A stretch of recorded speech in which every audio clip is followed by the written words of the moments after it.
Baik, hari ini harusnya pelajaran Dharma ini sangat baik untuk didengarkan, ya.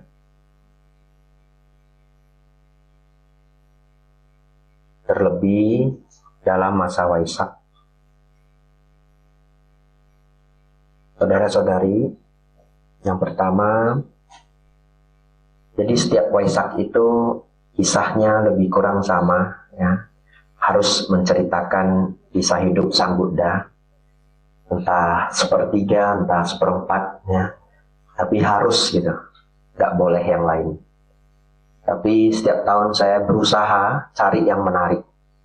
Ya, jadi sebenarnya mengajar pada hari raya besar itu cukup sulit dari tahun ke tahun, karena topiknya habis. Ya. Dan saya berusaha setiap tahun ada warna baru. Tapi kalau saudara-saudari tidak rutin mendengarkan ceramah Dharma saya di YouTube, ya lebih syukur lagi ya. Berarti apapun yang saya ceritakan itu new story. Saudara-saudari, terkhusus hari ini, saya akan menceritakan sebenarnya bagaimana perjuangan Sang Buddha, ya, dan apa yang beliau cari, dan beliau menemukannya. Teman-teman, terus terang kisah hidup Sang Buddha itu tidak satu versi, ya.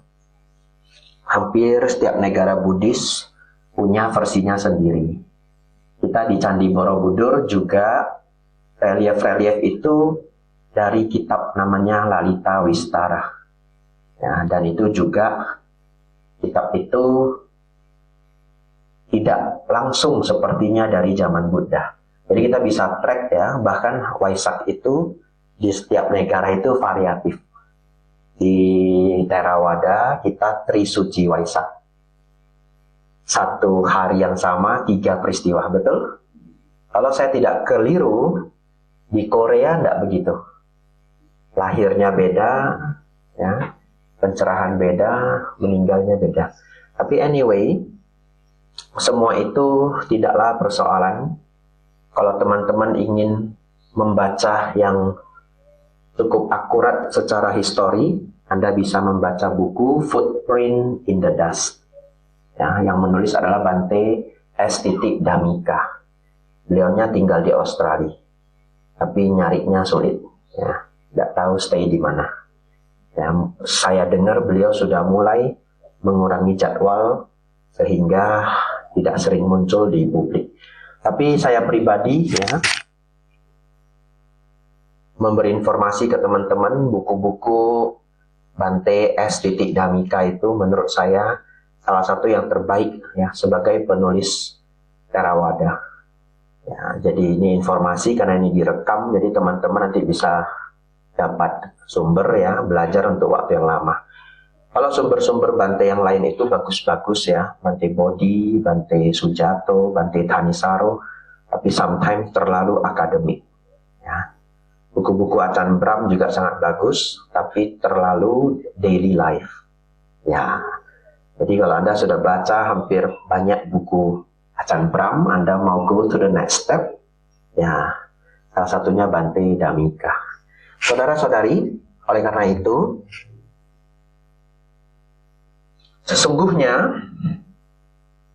yang Sang Buddha cari itu adalah gimana biar tidak menderita. Simple. Hanya itu aja. Ya. Gimana sih biar tidak menderita? Nah, umumnya orang berpikir kalau banyak uang ya nggak menderita. Ya. Makanya jauh-jauh datang ke Sydney untuk supaya gajinya lebih besar. Betul ya?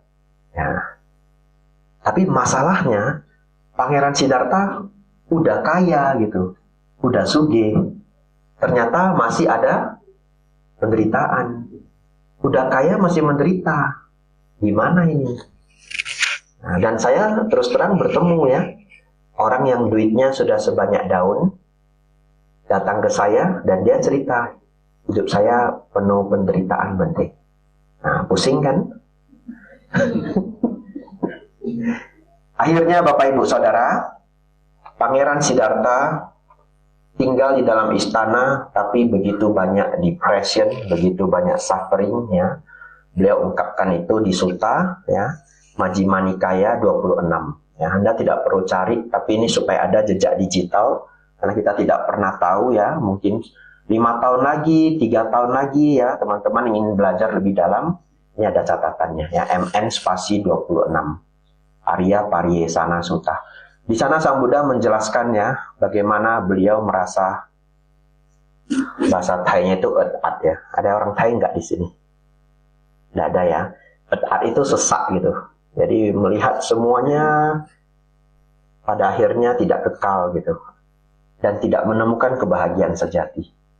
Lalu beliau, saudara-saudari, memutuskan untuk keluar dari istana mencari solusi.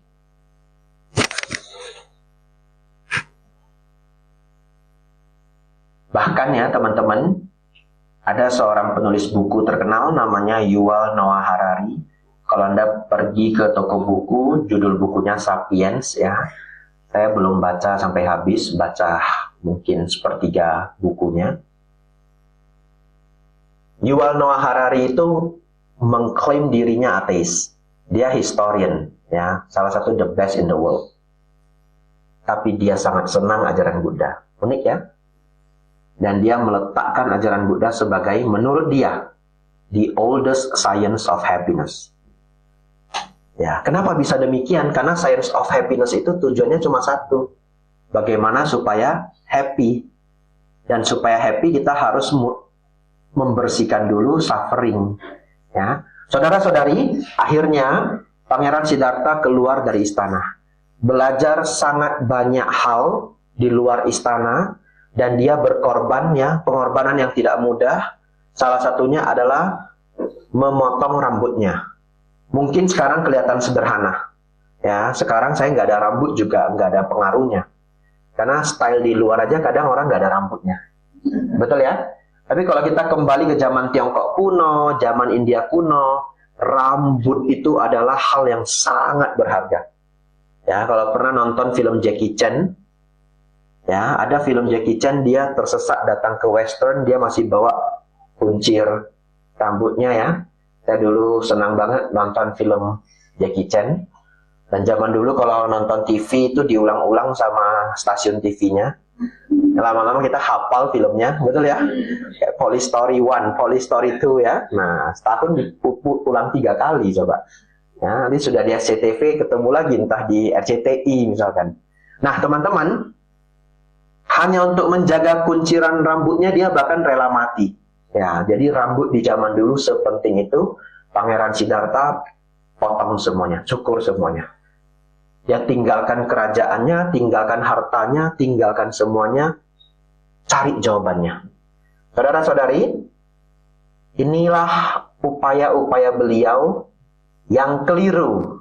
Dicatat, ya, keliru sepanjang mencari jawabannya. Tapi kalau nggak mencoba yang keliru ini, nggak ketemu yang benar. Beliau pernah praktek seperti hidupnya seperti rusa. Tapi beruntungnya tidak meniru hidup rusa.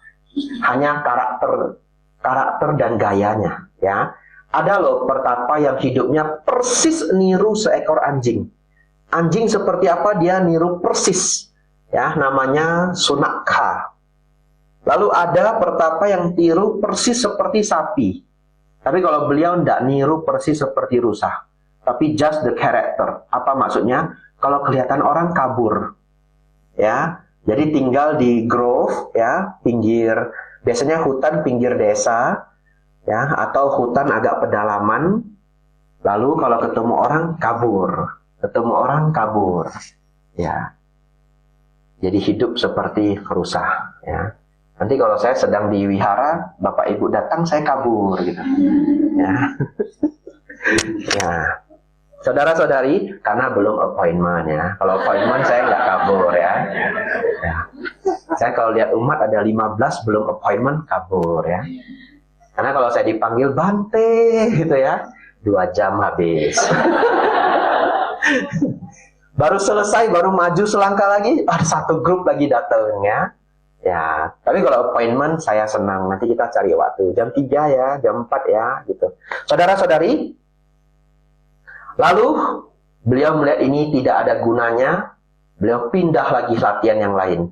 Pindah lagi latihan yang lain, ya. Dan kurang beruntungnya, ketemu pertapa penyiksa diri, ya. Pertapa penyiksa diri ini punya keyakinan. Kalau saya ceritakan dengan semangat, Anda pun merasa kayak make sense begitu. Ya, Anda akan merasa ini seperti make sense.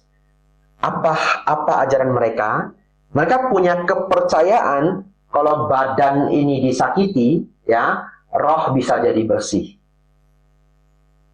Enggak, Bante, saya enggak percaya. Tapi Anda tidak sadar loh. Kadang-kadang di culture kita bisa loh berpikir begitu.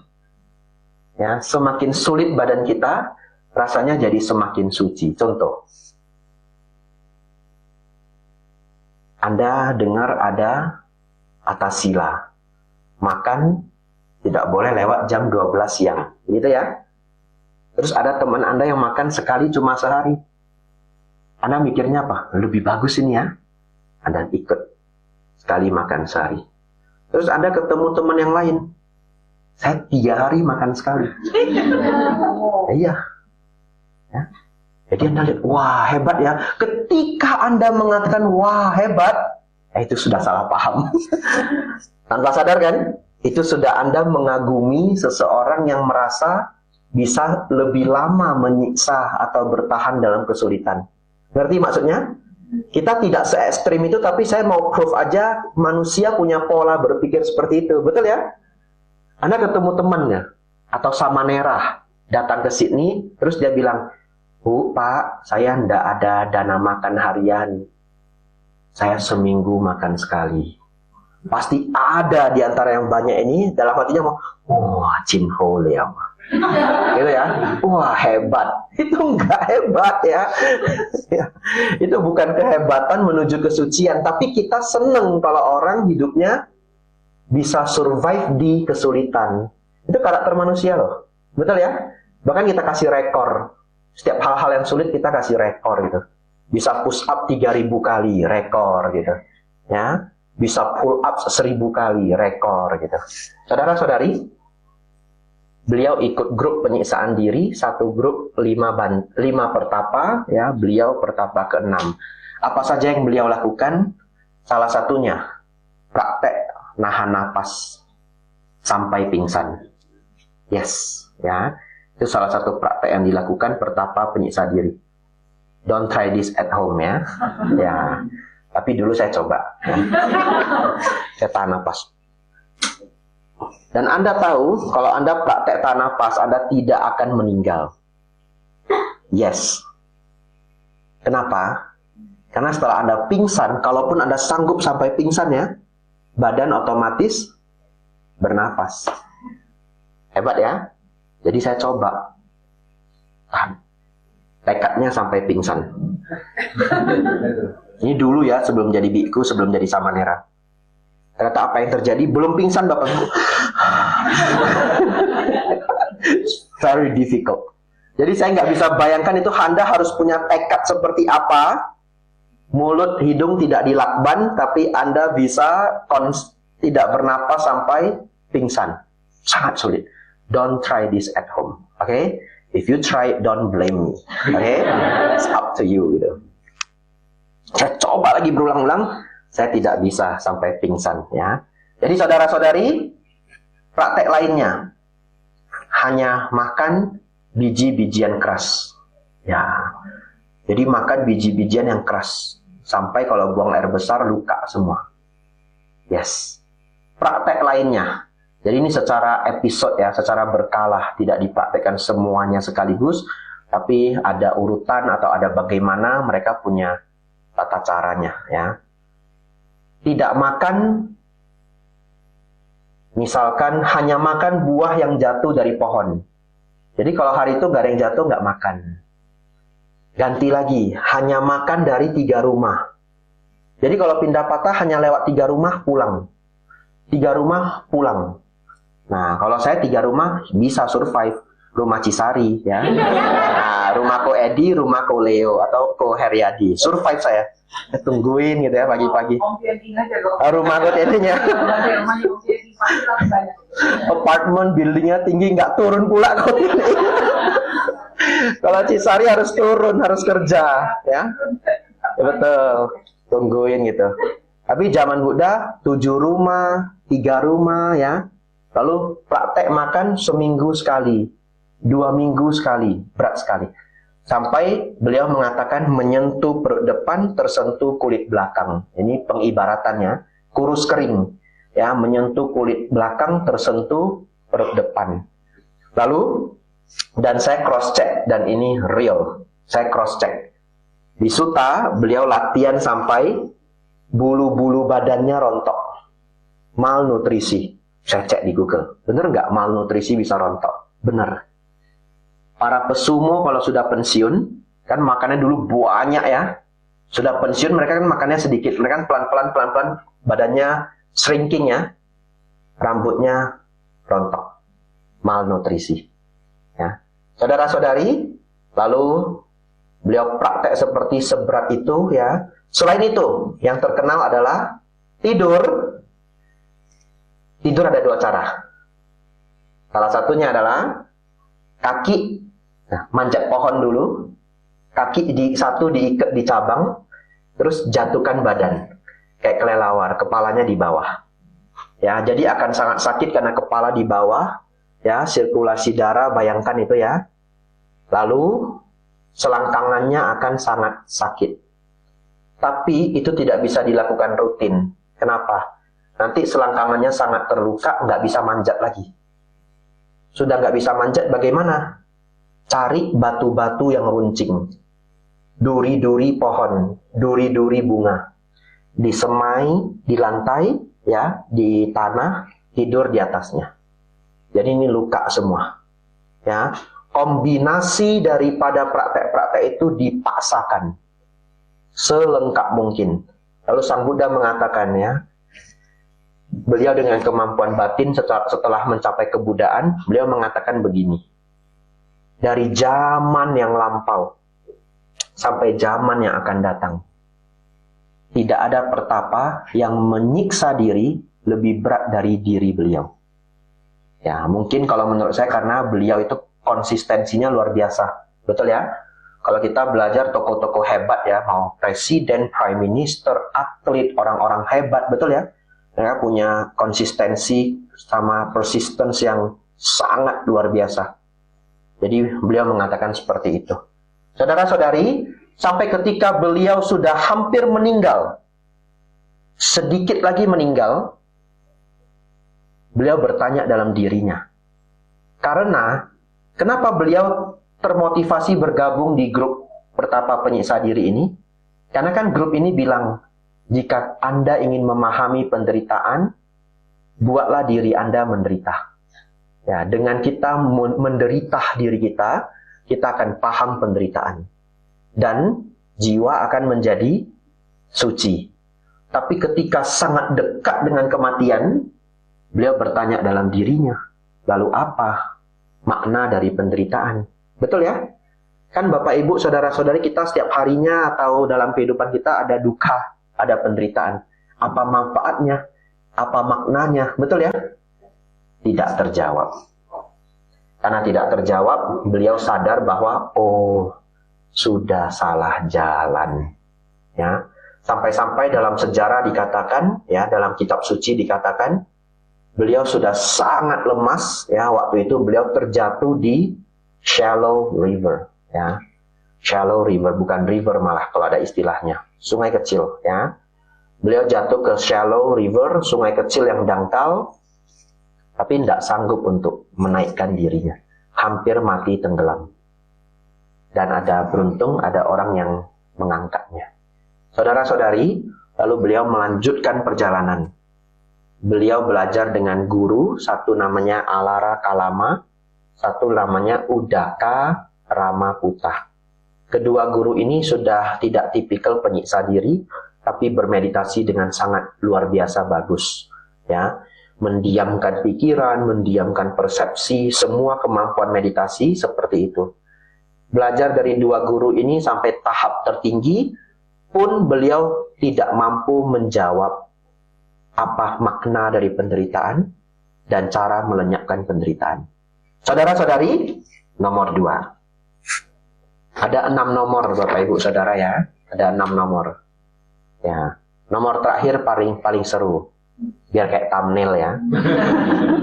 Biar Anda nungguin ya. Ya, biar Anda semangat. Ya. Saudara-saudari, lalu beliau meninggalkan Alarakalama dan Udakaramaputa karena memahami bahwa ini belum finalnya. Ini belum jawabannya. Lalu akhirnya bagaimana? Beliau bertapa sendiri. Ya, beliau mau mencari jawabannya sendiri. Beliau menemukan. Nanti saya kasih tahu polanya. Ya, ini yang paling simplified. Beliau duduk di bawah pohon Bodhi, ya, yang hari ini kita sebut pohon Bodhi. Lalu beliau bertekad seperti ini. Sebelum darahku mengering dan tulangku menjadi abu, aku tidak akan pergi dari tempat ini sampai saya mencapai pencerahan. Ya, itu tekad yang diambil oleh Sang Buddha. Lalu beliau terus berlatih Bapak Ibu Saudara, ya. Kalau Anda sangat tertarik, Anda cari video ceramah saya, judulnya Ketakutan dan Kekhawatiran, Wisma Sambodhi Klaten, ya. Kita membahas sutta namanya Majjhima Nikaya spasi 4, MN spasi 4, Bhaya Bhairawa Sutta. Mungkin kelasnya 1,5 jam. Bapak Ibu Saudara, di sana Sang Buddha menenangkan pikirannya sampai di level yang sangat tenang, yang kita sebut sebagai pencapaian samadhi. Ya, jana pertama, jana kedua, jana ketiga, jana keempat. Tapi ini teknikal ya, pakai bahasa Pali. Kita skip aja. Ya, Anda jangan takut setiap mendengar bahasa Pali. Selalu saya translate. Tapi saya berikan supaya familiar ya. Kemampuan ketenangan meditasi ini beliau sebut sebagai jana ya. Saudara-saudari, setelah beliau mencapai tingkat batin yang sangat luar biasa terkonsentrasi dan mendalam, beliau menggunakan kemampuan konsentrasi itu untuk menyelusuri kehidupan, untuk menyelidiki kehidupan. Karena pertanyaan saya, apa tujuan beliau? Satu kan, bagaimana memahami penderitaan, apa makna dan manfaatnya, dan cara melenyapkannya. Setuju? Setuju ya? Setelah beliau punya kemampuan konsentrasi itu, bagaimana cara beliau menginvestigasi itu? Yang pertama beliau lakukan adalah, saya pikir kalau Bapak Ibu Saudara-saudari ya, yang berjuang belajar tanpa guru, walaupun sekarang sudah ada gurunya, Sang Buddha. Ini ya, ini peribaratan. Anda akan melakukan hal yang lebih kurang sama. Atau para petapa yang bijaksana akan melakukan hal yang lebih kurang sama. Yaitu apa? Kalau Anda ingin tahu misteri hidup Anda, caranya adalah cek aja sebelum kita di sini kita dari mana. Setuju enggak? Betul ya? Kalau kita mau tahu misteri hidup kita, sebelum kita hari ini di sini, ya kita ada di mana. Jadi beliau melihat kehidupan lampaunya. 1 kehidupan, 2 kehidupan, 3, 4, 5 ya. Mau mencari apa? Siapa sih yang menciptakan? Betul ya?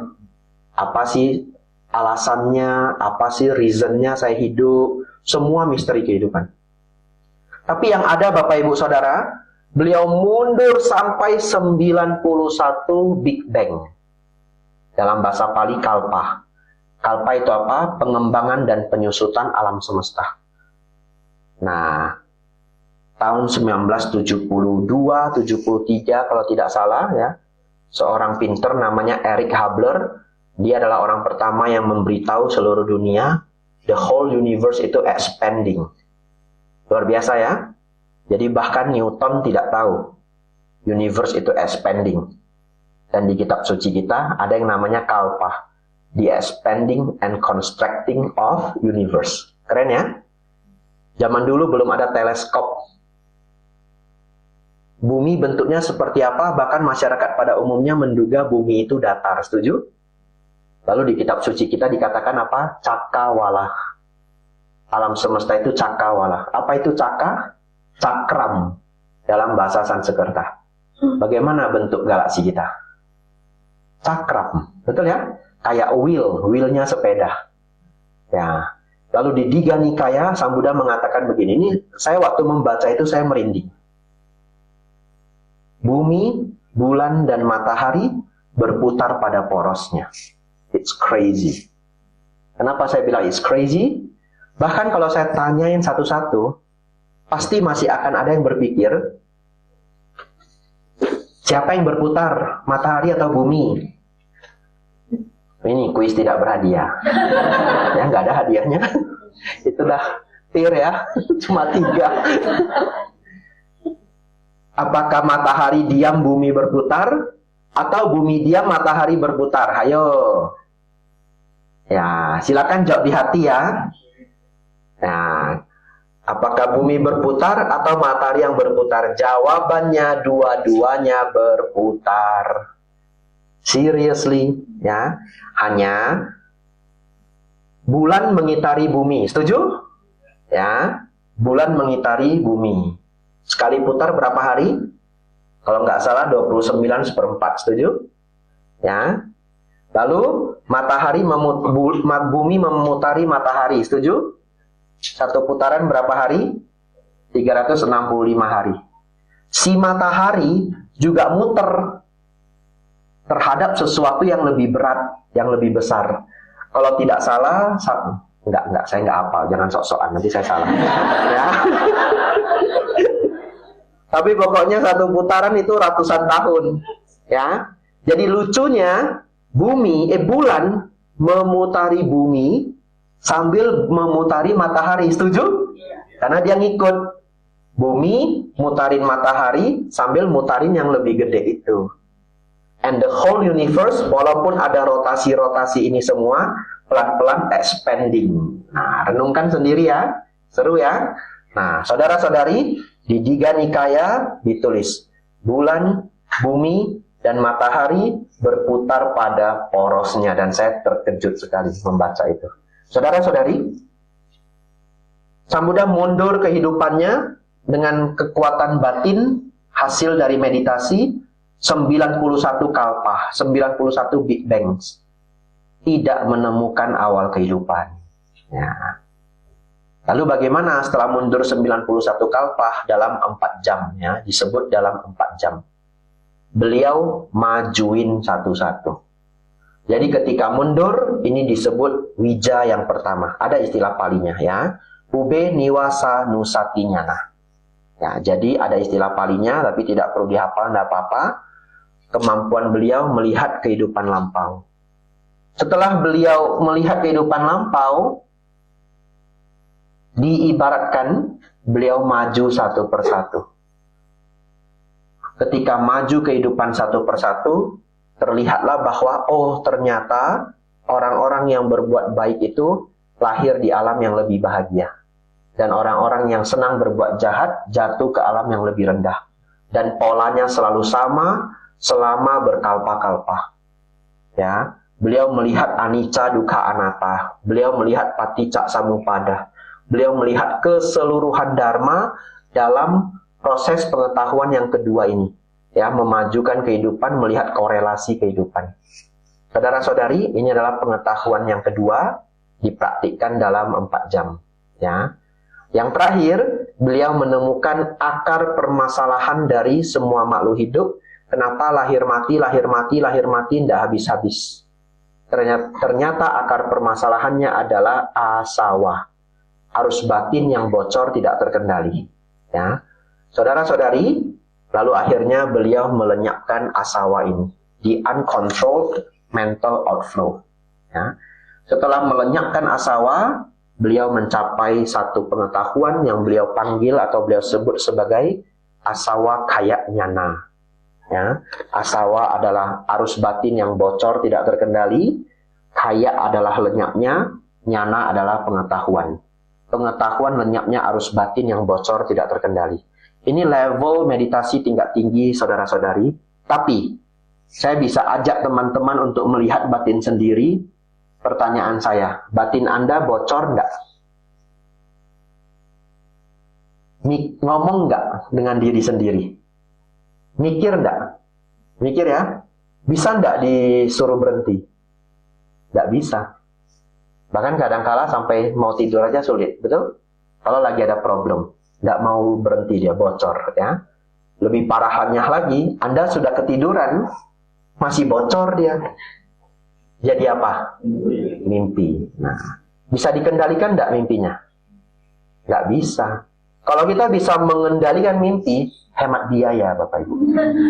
Ya, kumpulin aja semua brosur tour travel itu, ya toh? Baca. Tokyo, Sapporo, Hokkaido, Osaka, Kyoto. Nggak usah pergi, terlalu mahal. $5.000 not worth it, gitu ya. Sebelum tidur, saya akan bermimpi, kan begitu ya? Ya, mau ke 5 tempat ini, hemat biaya, tidur. Mimpinya kuntilanak. Ya kan? Nah, Anda nggak bisa kontrol mimpi Anda. Nah, kok kenapa demikian? Bocor ya. Nah, jadi ini di level yang bisa kita pahami ya. Tapi asawa yang dijelaskan Sang Buddha bukan sekadar seperti itu, tetapi sangat halus. Saya ada bukunya di Wihara Mendut, hanya bahas asawa oleh seorang PhD, bukunya setebal ini ya.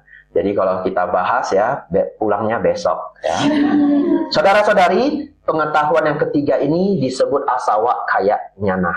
Mari kita sedikit menghafal supaya tahun ini datang mendengarkan Waisak ada pengetahuan tambahan. Setuju ya?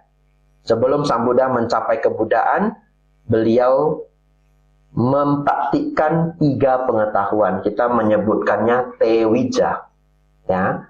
Kemampuan melihat kehidupan lampau. Yang kedua, kemampuan melihat karma-karma kelahiran makhluk hidup. Dan yang ketiga, pengetahuan lenyapnya arus batin yang bocor tidak terkendali. Detik-detik asawa ini lenyap, beliau mencapai kebuddhaan. Dan detik-detik ini kita rayakan di Indonesia sebagai detik-detik Waisak. Jadi detik-detik Waisak itu apa? Detik-detik beliau mencapai kebuddhaan. Ya. Dikatakan wija yang pertama 4 jam, wija yang kedua 4 jam, wija yang ketiga 4 jam. Ya walaupun 4 jam, tapi itu adalah perjalanan batin yang sangat panjang. Saya pikir ya, tidak ada catatan sutanya. Kadang-kala kita tertidur 20 menit, tapi mimpinya udah jauh sekali. Pernah? Ya, kayak udah jauh banget, tersentak 20 menit. Keren juga loh bermimpi itu ya. Sayang kita nggak bisa kontrol ya. Ya, saudara-saudari, baik. Setelah beliau mencapai kebuddhaan, beliau hampir tidak mau mengajar. Kenapa? Sulit ngajari manusia. Betul ya? Akhirnya datanglah seorang Brahma. Ini tiba-tiba ada yang datang ya. Oh, ya, anak-anak ya. Ya, saya bilang datang seorang Brahma. Ada yang datang ya. Ya, datang seorang Brahma namanya Brahma Sampati. Tadi Bapak Ibu Saudara bacakan paritanya bersama, memohon Sang Buddha untuk mengajar. Jadi beliau tahu ngajar dharma sulitnya minta ampun. Ini apakah orang mau belajar gitu ya? Ya sama seperti kami para biku ya, sampai hari ini ngajar umat untuk jangan marah, jangan sombong, jangan ego. Susah nggak prakteknya? Susah ya. Jadi beliau juga sadar ini, aduh ngajak orang melawan arus kehidupan ini sulit gitu ya, jangan melekat gitu. Tapi akhirnya beliau ajarkan juga, mengajarkan 4 kebenaran mulia. Kita udah lewatin sesi pelajaran itu hampir 2 minggu yang lalu ya. Lalu ternyata manusia bisa memahami dharma. Saudara-saudari, setelah itu saudara-saudari, beliau lanjut mengajar sampai umur 80. Jadi kita juga boleh hafal umur-umur Sang Buddha ya. Baik untuk pengetahuan tambahan, beliau keluar dari istana umur 29 ya. Beliau mencapai kebuddhaan umur 35. Dan beliau mengajar 45 tahun, pass away umur 80 ya. Anehnya, ini cocokologi ya. Kalau bahasa Jawa gatok matok. Ya, dicocok-cocokin. Saya keluar dari wihara kerajaan. Wat Bowen itu wihara kerajaan umur 29. Nah, Sang Buddha keluar dari istana malam hari ketika semua orang tertidur. Saya ke airport, Bapak Ibu Saudara. Malam hari. Ini real, saya nggak ngarang, cuma saya cocok-cocokin gitu ya. Ini real gitu. Tahu, harusnya saya simpen tiketnya ya. Tiket saya pagi, Bapak Ibu Saudara ya. Kayak kalau saya cari chat supirnya masih ada ya. Saya waktu keluar dari Wat Bondo sekitar jam 4 pagi, saya mikir, ini kok kayak sepangeran Siddhartha keluar dari istana gitu ya. Cocokologi Bapak Ibu ya. Saya keluar gitu. Nah, jadi saya nunggu nanti umur 35 apa yang terjadi pada diriku. Ya. Ya, jadi kemudian saudara-saudari ya, beliau mengajar sampai umur 80. Jadi kalau nanti deket-deket umur 80 saya mulai sakit, pasrah lah saya ya. Terinspirasi Sang Buddha gitu ya. Ya, terinspirasi Sang Buddha. Saudara-saudari, baik. Beliau mengajar 45 tahun Bapak Ibu. Beliau ingin kita semua bebas dari penderitaan. Betul ya? Tetapi karena diajarkan kepada manusia pada umumnya, beliau petakan. Beliau buat kurikulum, ibarat kata seperti itu. Ya walaupun dalam real case-nya, beliau ketemu siapa, nasihat itu untuk orang tersebut. Itu cara beliau mengajar. Ketemu siapa, orang ini perlu apa, diajarin apa. Karena penderitaan setiap orang kan berbeda-beda. Betul ya? Tapi karena beliau mengajar 45 tahun, jadinya pelajaran beliau begitu lengkap. Tapi kalau teman-teman, saudara-saudari nanti pulang ke rumah, ambil secari kertas, Anda pikirkan, apa yang membuat Anda merasa menderita, terutama secara psikologis. Anda tulis semua. Saya yakin hampir semuanya Buddhism punya jawaban. Contoh, pernah menyesal, ya, ada dendam, ada ketidakpuasan, kemudian saya gampang marah, banyak keinginan, whatever. Anda tulis saja banyak-banyak. Saya yakin Buddhism itu bisa mengatasi, kalau tidak 100%, mungkin membantu 70%. Bahkan ketika Anda mengatakan, misalkan saja ya, ingin kaya raya, merasa belum kaya. Tapi kalau Anda breakdown, ingin kaya raya, caranya bagaimana? Punya skill, punya attitude, punya knowledge, ya, punya diligence, tidak malas, ya. Lalu punya connection, good relationship, betul? Itu perlu dharma nggak untuk mengembangkan? Perlu ya? Cukup sering loh, orang punya skill for example, tapi very bad attitude. Sebenarnya kita tahu kalau dia punya good attitude, ini orang terbangnya jauh. Ngerti? Tapi dia nggak punya good attitude. Siapa yang bisa ngasih dia good attitude? Salah satunya adalah dharma dari Sang Buddha. Salah satunya. Tapi kan kita nggak bisa maksain orang belajar dharma. Betul ya? Ya. Jadi sebenarnya banyak sekali problem kehidupan, Sang Buddha bantu kita untuk solve. Contoh, last one contoh ini. Contoh kita tahu, rumah kita bagus, home sweet home. Tapi entah kenapa, gampang sekali kita marah ke mama kita, for example. Atau ke papa kita sendiri, for example. Kita tahu loh, ini kalau saya nggak marah sering seperti ini, rumah saya lebih damai, ngerti? Tahu loh kita. Tapi mampu nggak? Kadang nggak mampu, betul ya? Siapa yang bisa bantu kita supaya kita bisa lebih mampu? Yaitu adalah ajaran Buddha. Jadi ajaran Buddha itu sebenarnya banyak sekali solusi untuk kehidupan kita. Tapi Anda butuh dua hal. Anda butuh yakin, ya, yakin sama Sang Buddha, kagum sama Sang Buddha. Kalau nggak yakin, nggak kagum, nggak bisa rajin belajarnya. Setuju? Ya, kalau kita yakin, kita kagum, belajarnya rajin. Saudara-saudari, oleh karena itu, mari kita ambil inspirasi dari Sang Buddha. Sang Buddha ingin kita menjadi be kind, be calm, and be wise. 3 itu. Lalu pertanyaannya, yang paling sulit dipahami adalah be wise.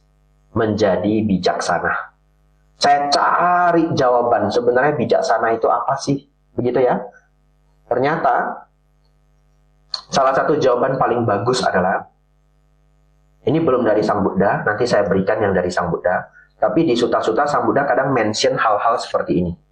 Tapi menurut saya salah satu arti wise yang sangat bagus adalah Anda selalu memprioritaskan long-term benefit rather than short term pleasure. Itu orang wise. Sulit loh. Ya, selalu memprioritaskan long term manfaat. Apa manfaat in English? Bukan benefit sebenarnya. Benefit ya. Ada nggak kosakata yang lebih bagus? Usefulness, ya udahlah nggak usah keren-kerenan. Benefit aja. Ya, kita pikirkan segala sesuatu itu dipikirkan apa? Manfaat jangka panjang. Jadi kalau kita punya dua pilihan, pilihan A gampang dan langsung dapat hasil. Pilihan kedua lebih sulit tapi dapat long term benefit. Orang wise pilih yang mana? Pilih yang kedua. Anda coba masukkan kata wise ini dengan definisi ini di semua kriteria yang bisa Anda pikirkan. Pasti polanya sama. Betul ya? Contoh seseorang diabetik. Sudah tahu dirinya diabetik, dia banyak consume carbs sama sugar. Refined carbs for example. Ya. Orang bilangnya enggak wise. Kenapa enggak wise? Ya dia dapat short term pleasure. Tapi lama-lama kaki pun bisa hilang. Setuju ya? Tapi ketika dia mau hold himself, dia makan lebih banyak sayur ya. Setelah makan dia mau gerak gitu ya. Mau kontrol ke lab, mau minta advice ke dokter ya, dan tidak auban gitu. Jalani semuanya dengan baik. Kita menyebut dia wise. Anda masukkan wise ini ke semua kriteria kehidupan, Anda akan dapat jawaban yang memuaskan. Tetapi uniknya, satu ketika saya membaca kitab Anguttara Nikaya. Di sana Sang Buddha membuat definisi bijaksana. Dan benar-benar tidak terpikir oleh saya. Ya, bahkan setelah Sang Buddha beri jawaban itu di kitab, saya masih harus mikir. Dan setelah mikir saya setuju. Apa arti wisdom yang dibuat oleh Buddha?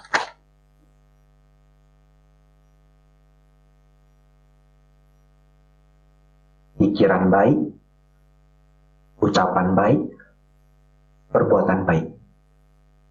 Itu. Terus saya mikir, hah? Masa bijaksana? Pikiran baik, ucapan baik, perbuatan baik. Apa korelasinya? Tapi setelah saya pikirkan, kalau Anda selalu pegang tiga ini, you will win in the life. Ngerti? Apapun yang Anda lakukan itu sudah automatically fokus ke long term benefit. Menarik loh. Automatically loh. Jadi orang bahkan gak usah pinter-pinter banget for example, tapi dia tiga ini dia jaga. Ya, pikirannya baik, ucapannya baik, perbuatannya baik.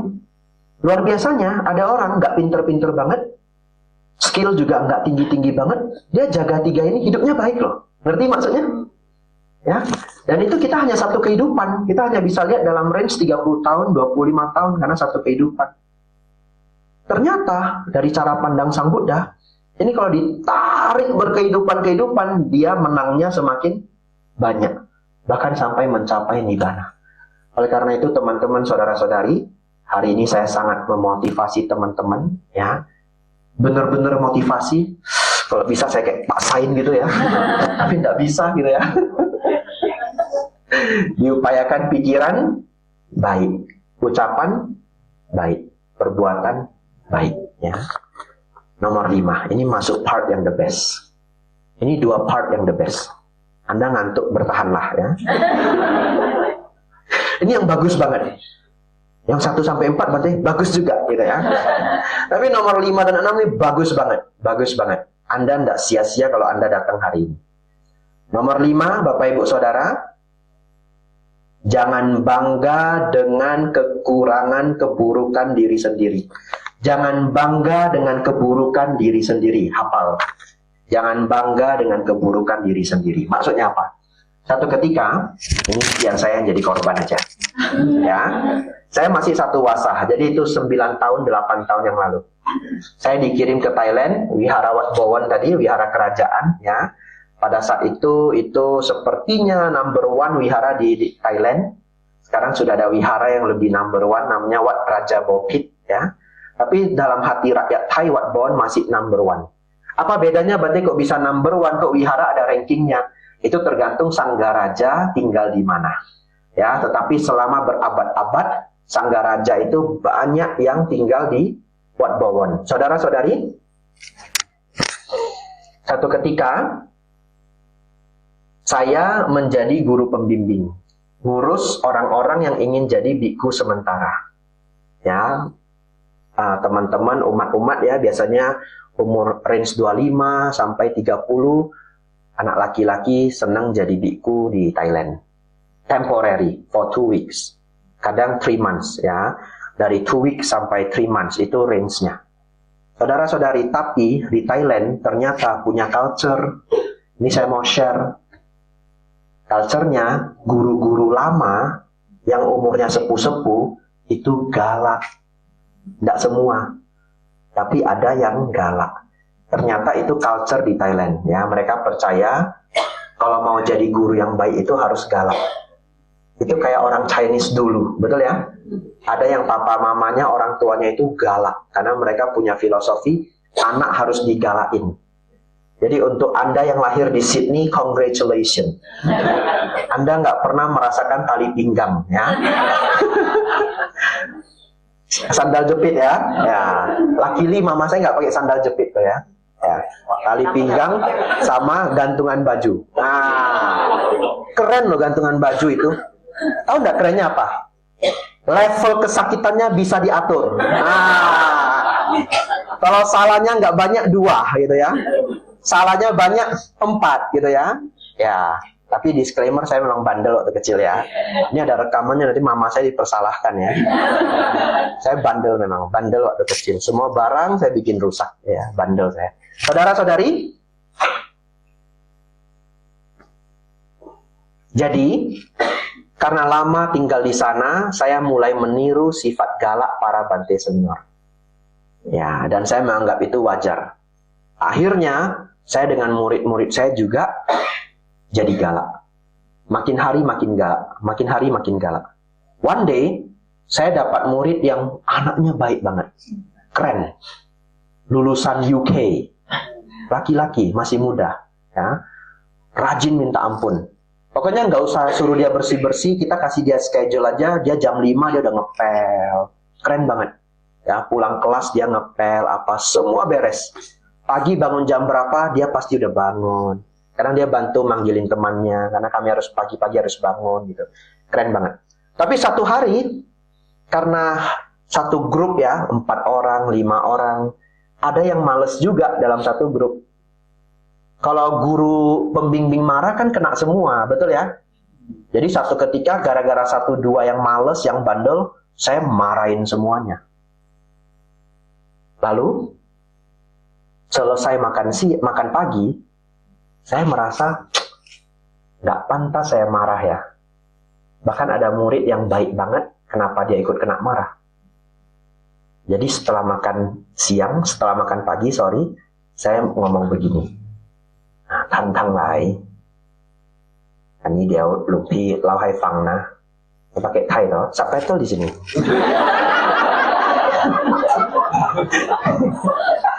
Ya. Saya mau cerita, saya bilang.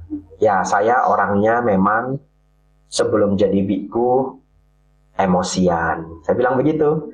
Ya, jadi ya sibuk begini, tugas banyak, ya emosi saya naik. Gitu. Kalian maklum ya, saya bilang begitu. Ya, kalian maklum, ini juga supaya semuanya lancar. Lalu yang UK itu dengar, dia duduk samping saya, dia dengar sambil makan, dia diem aja. Selesai makan pagi, semuanya jalan, berangkat. Dia enggak, dia duduk. Saya juga biasanya terakhir. Karena saya harus membereskan apa yang tidak beres, betul ya? Murid-murid kadang ketinggalan handuk lah, nutup itu tap water nggak rapat lah ya. Saya harus handle semuanya, saya terakhir. Dia juga nungguin saya. Ternyata anaknya wise banget. Selesai semua temannya pergi, dia ngomong begini. Dan kalimat dia tidak saya lupakan sampai hari ini. Dia bilang begini. Long Pi itu Bante untuk seumur kakak. panggilnya Luang Pi. Kalau seumur ayah kita, panggilnya Luang Po. Luang Po itu nggak ada hubungan sama wasa. Ini biar teman-teman tahu. Ya, kalau umur 60 jadi biku satu wasa, manggilnya tetap Luang Po. Kita di Indonesia pikir Luang Po itu biku yang pangkatnya tinggi. Enggak. Saya nanti tua juga Luang Po saya. Kalau seumuran kakek kita panggilnya Luang Pu atau Luang Ta. Ya, karena Pu sama Ta itu mirip sama Chinese way to address the elder gitu. Ada yang kayak neneknya papa sama neneknya mama. Ya, jadi satu Pu, satu Ta. Saudara-saudari, dia bilang begini. Long Pi,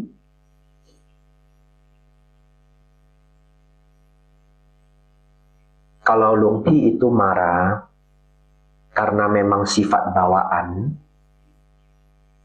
itu bukan urusan kita. Urusan kita adalah kalau kita dimarahi kita sakit hati. Itu urusan kita. Tapi apakah itu memang Long Pi lahir seperti itu atau bagaimana? It's not our problem, dia bilang gitu. It's your problem. Mampus saya ya. Kena ini, dapat nasihat. Ya, saya diam. Iya, saya bilang iya. Sejak itu saya mikir, betul ya. Pernah enggak ketemu teman atau entah di manalah, dia bilang begini, saya orangnya memang keras kepala, kalian maklum ya, ngerti? Ya, saya orangnya memang ngambekan. Masa kalian enggak tahu kan saya orangnya ngambekan? Kalian maklum lah, kalian pahami saya lah. Sebenarnya dia ngambekan, dia galak, dia apapun itu urusan siapa? Urusan dia. Urusan kita apa? Urusan kita kalau kita disakiti kita nggak nyaman, setuju? Saya dapat itu. Dari situ saya menyadari tidak baik kita mengatakan, saya memang pendendam. Kalian bempek lah, ngerti lah. Kalian ya, aduh bahasa Hokkien jadinya kan, nyawa lah gitu. Mengalah lah kalian untuk saya gitu ya. Setelah peristiwa itu, enggak. Ya, kalau saya bikin salah, urusan saya. Tidak ada hak saya meminta orang lain memaklumi saya. Enggak ada. Tapi itu adalah kewajiban saya untuk tidak menjadi buruk. Dan saya mau share ini ke teman-teman hari ini. Ya, kalau Anda tahu dalam hati saya orangnya keras memang. Saya orangnya ego, whatever. Udah tahu saya pelit, lu masih mintain terus gitu. Ya karena gitu loh orangnya. Lu kan tahu saya pelit, kita udah jadi teman 10 tahun gitu. Lalu kita bilang, saya tahu kamu pelit, tapi kalau piknik tetap harus bagi rata, itu urusanmu gitu ya. Kecuali lagi sulit ya, lagi ndak kerja, kita bisa patungan gitu ya.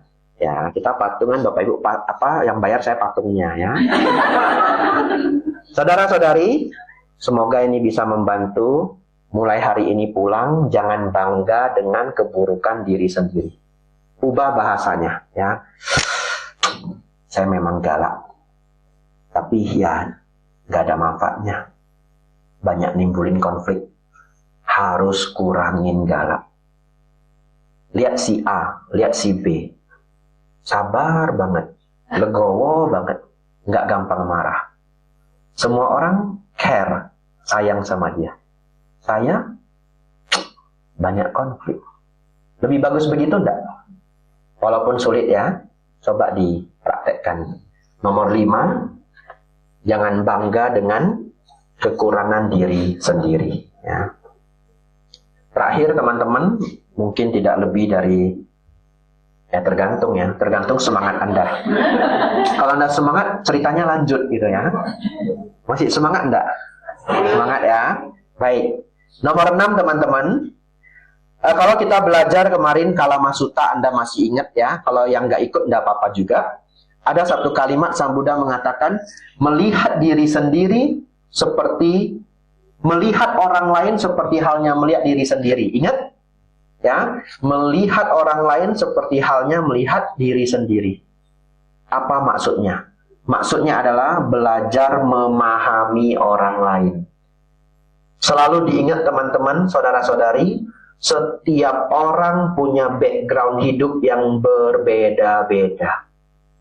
Dan itu yang membuat karakter mereka berbeda-beda. Ya, kalau kita punya pemahaman itu, kita tidak cepat iritasi kalau kita ketemu orang yang sifatnya mungkin berlawanan dengan kita. Ya, tetap bisa nggak nyaman, tapi at least jadi lebih sabar karena lebih ngerti orang lahirnya berbeda-beda. Dan tambahan dari saya, tutup ini kertasnya ya. Tambahan dari saya, manusia sangat sering salah paham. Mungkin termasuk kita. I give you the true story. Waktu itu saudara-saudari, saya masih sama Nera. Saya tinggal di Pusdiklat BSD Tangerang, ya, tempat Bante Atadhiro. Saya mengalami 2 kejadian dalam 1 bulan tinggal di sana. Yang pertama adalah, waktu itu, tidak tahu bagaimana persis ceritanya, saya tidak punya banyak air putih. Ya memang bisa ke dapur, betul ya? Tapi menjadi samanera ke dapur itu sulit. 1, pakai jubah lengkap. Kalau ketemu umat itu sopannya jubah lengkap. Ya. Yang kedua, kalau sudah sore, sudah malam ke dapur, kadang-kadang bisa ditegur. Takutnya dipikirnya mau nyuri bolu. Ya. Jadi, akhirnya teman-teman, karena saya agak sulit menuju dapur, setiap ada minuman manis yang saya dapat, saya koleksi semuanya.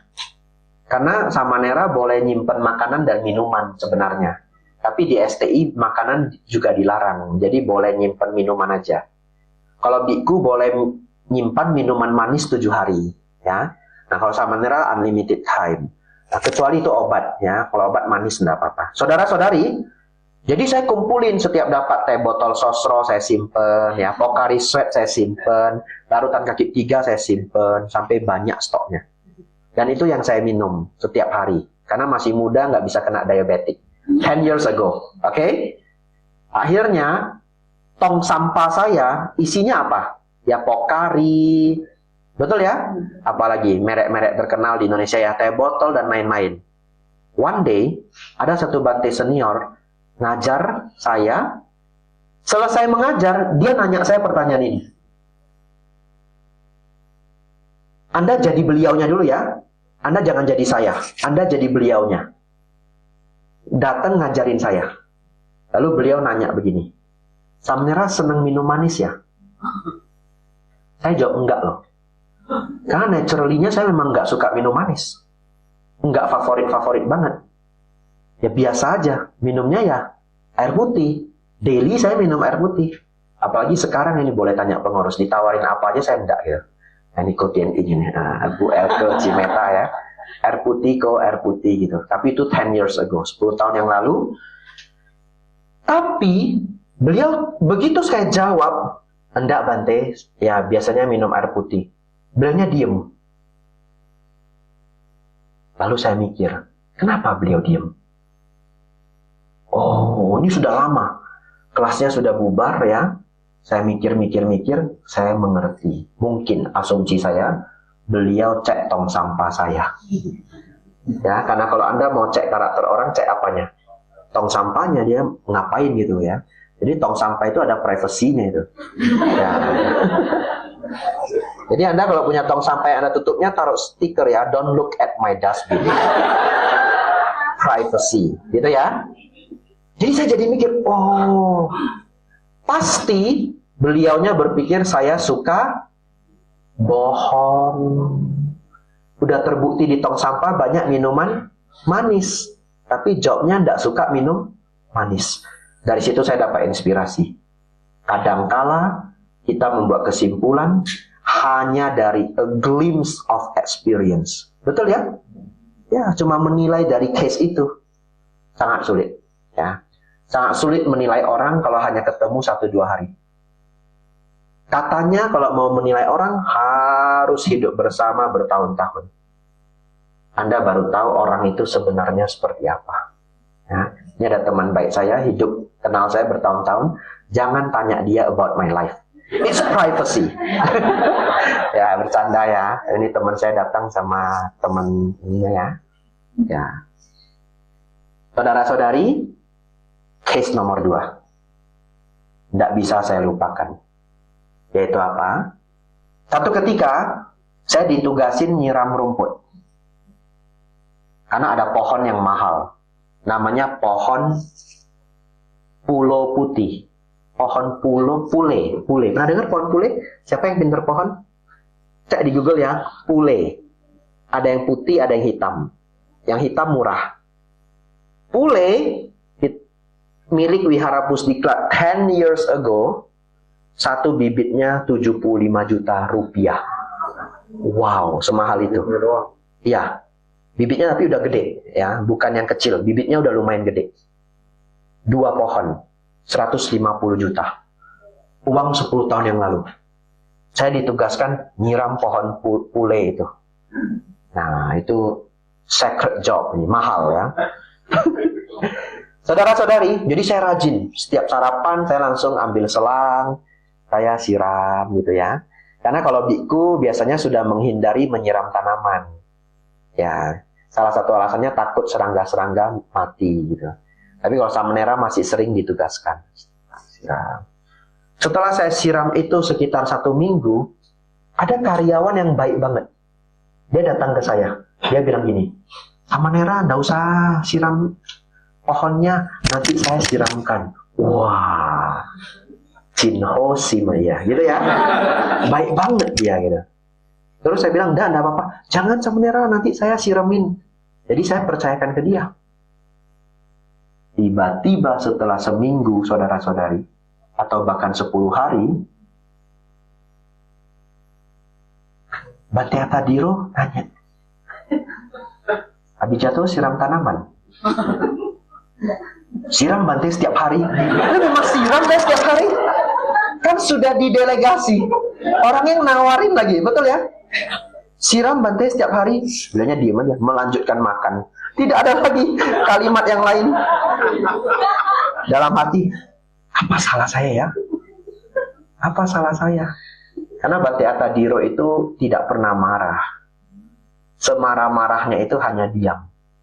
Ya, beliau baik sekali, tidak pernah marah. Nah, terus saya habis mikir ya, saya siram kok. Kan sudah sama karyawan itu, betul ya? Begitu selesai makan, saya jalan ke sana. Rumputnya sudah brown semua. Rumputnya udah coklat semua. Pohonnya sih kuat, bertahan, pohon gede kan. Rumputnya kering semua. Ini dia nggak siram.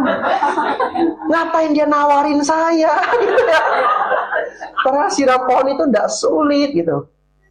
Tapi pertanyaannya, kalau para senior membuat asumsi, Samanera Abijatto malas, pantas nggak? Pantas loh. Cuma nyiram pohon aja malas. Coba kalau kita ganti ceritanya. Ini datang ke sini, ada seorang Samanera. Nyiram pohon aja males Bapak Ibu. Nah, coba Anda merasakan bagaimana? Make sense ya? Make sense kalau saya males.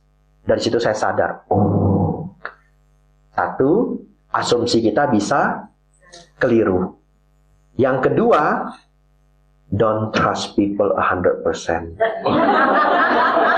Ingat itu ya. Kalau Anda punya tugas penting dan Anda delegasikan, setidaknya cek. Harus cek. Apalagi acara besar. Nah, kalau di sini Koleo, ya, Cisari ya. Cek. Ya, sudah delegasi memang air ini ya, ini air pata, air apa. Sebagai pimpinan, ya harus cek. Kalau cara Bante Panyawaro unik.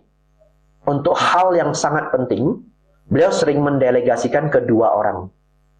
Lebih penting lagi, 3 orang. Unik loh. Ya, jadi nanti Ci gitu ya. Nanti tolong ya Waisak ada apelnya gitu. Beliau umumnya tidak delegasi ke 1 orang, 2 orang. Gak apa-apa nanti apelnya banyak juga ya, gak apa-apa. Jadi kalau 1 lupa, masih ada 1. Cuma gawatnya kalau muridnya mungkin udah ikut beliau lama ya. Pasti beliau sudah delegasikan ke orang lain. Si A, si B mikir begitu, si C mikir begitu ya. Ya tapi enggak, beliau juga selalu cek. Ya jadi cukup sering beliau delegasikan tugas ke saya. Dari 3 tugas ya, Saya mau mengerjakan, mungkin akhirnya yang saya kerjakan cuma satu.